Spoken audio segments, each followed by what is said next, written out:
Selamat datang kembali di Sekolah Rakyat TV.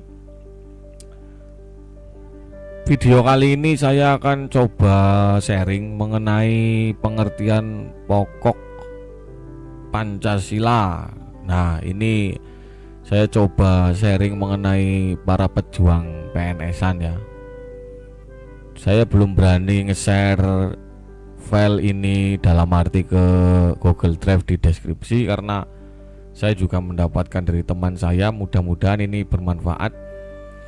Jadi materi yang kemungkinan ini baru kemungkinan keluar ya, mudah-mudahan ini bisa jadi acuan ya.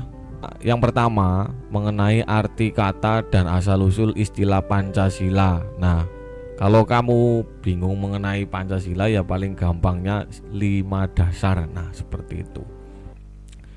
Walaupun dalam adat Jawa ada yang molimo dan sebagainya, itu adalah salah satu istilah kejawennya.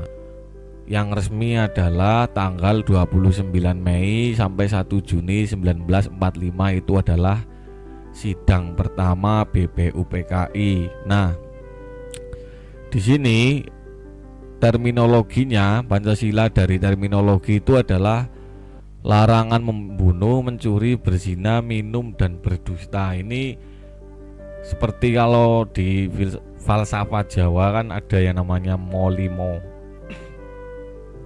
Seperti itu ya. Lanjut saja ke poin B. Yang poin pertama adalah 5 dasar kalau cara gampang kita belajarnya. Nah, kalau yang poin B itu kedudukan dan fungsi Pancasila. Ini biasa keluarnya adalah di bagian yang penerapannya atau implementasi di kasus-kasus sosial. Nah, poin yang pertama yaitu jiwa bangsa Indonesia. Nah, melekat erat pada aktivitas kehidupan bangsa dan negara. Soal yang sering keluar nanti perilaku yang mencerminkan Pancasilais atau Pancasila maksudnya.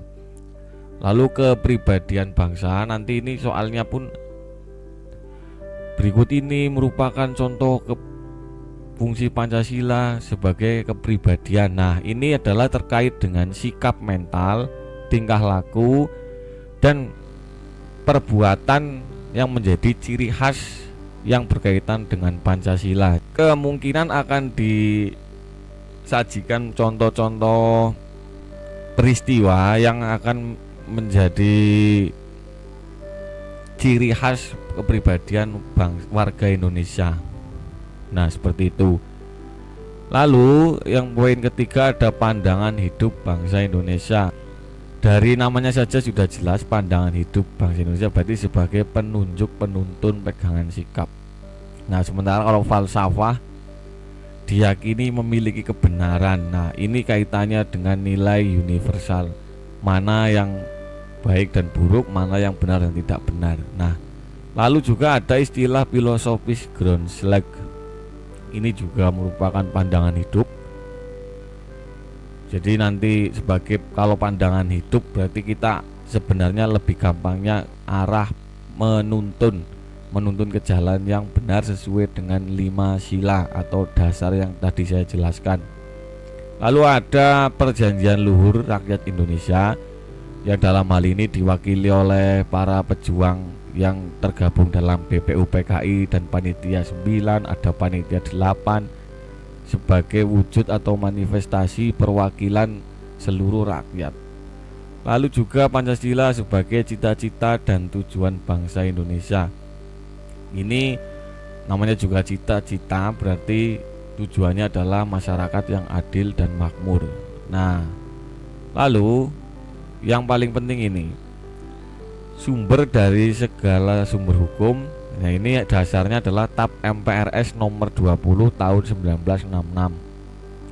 Lalu Juno atau diganti bahasa Juno itu apa diupdate ngono iku, saya pun kurang begitu paham kalau masalah ini.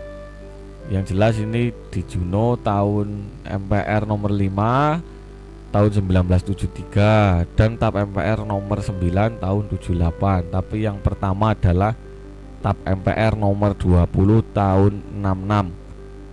Lalu Pancasila juga yang terakhir adalah sebagai landasan ideal mengenai landasan GBHN garis besar haluan negara. Ya, semuanya adalah sebagai landasan. Kalau gampangnya kita berperilaku dalam soal-soal yang peristiwa disajikan bagaimana yang benar-benar sesuai dengan pengamalan sila-sila dalam Pancasila. Cara gampangnya itu adalah yang baik-baik seperti itu. Nah, sehubungan dengan fungsi pokok Pancasila sebagai pandangan hidup bangsa, Pancasila sebagai dasar negara. Nah, ini pengamalannya diserahkan kepada individu tanpa disertai sanksi hukum. Ini dalam arti sosial. Tapi jika pelanggarannya melanggar dalam hal seperti pidana dan sebagainya, pasti akan ada aturan yang lebih lanjut mengikat perbuatan masyarakat Indonesia. Nah, seperti itu. Nah, lalu Pancasila yang secara resmi dan harus kita hayati adalah pada alinea keempat. Nah, ini sering banget kalau di upacara-upacara di sekolah-sekolah kan. Nah, itu kamu mesti sudah tahu. Nah, kalau di sini ada nih ada sejenis apa bahasanya ya,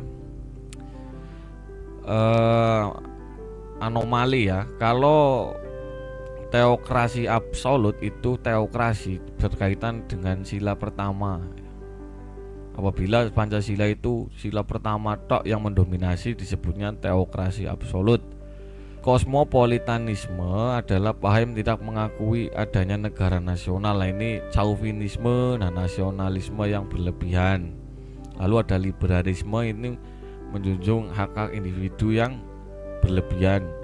Dalam hal ini loh ya, kalau berkaitan dengan Pancasila, walaupun dalam di dunia ini ada negara yang menganut paham liberal. Nah, lalu sosialisme ini lebih ke arah negara-negara ateis atau yang tidak demokratis. Nah, seperti itu. Lalu Pancasila yang secara resmi harus ini kita amalkan menurut yuridis konstitusional nih juga karena alasan moral. Nah, seperti saya yang tadi, kata kuncinya adalah moral dan artinya adalah nilai-nilai universal. Jadi cara gampangnya, mana perbuatan yang semua orang akan setuju baik dan itu adalah nilai moral universal. Lalu ada Eka Prasetya Pancakarsa, yaitu tekad yang tunggal untuk melakukan 5 kehendak. Jadi dalam 5 Pancasila kita tetap menganut tekad yang tunggal sebagaimana di burung Garuda itu Bhinneka Tunggal Ika, walaupun berbeda-beda tetapi tetap satu jua. Nah, jadi kajian kali ini mengenai pokok Pancasila. Nah, ini kemungkinan itu silahkan kamu ulangi lagi jika belum paham atau dibaca sendiri lagi ininya, di silent ya ora apa-apa, dibaca sendiri. Mungkin itu episode belajar CPNS. Semoga kamu berhasil tahun ini. Sampai jumpa di video berikutnya.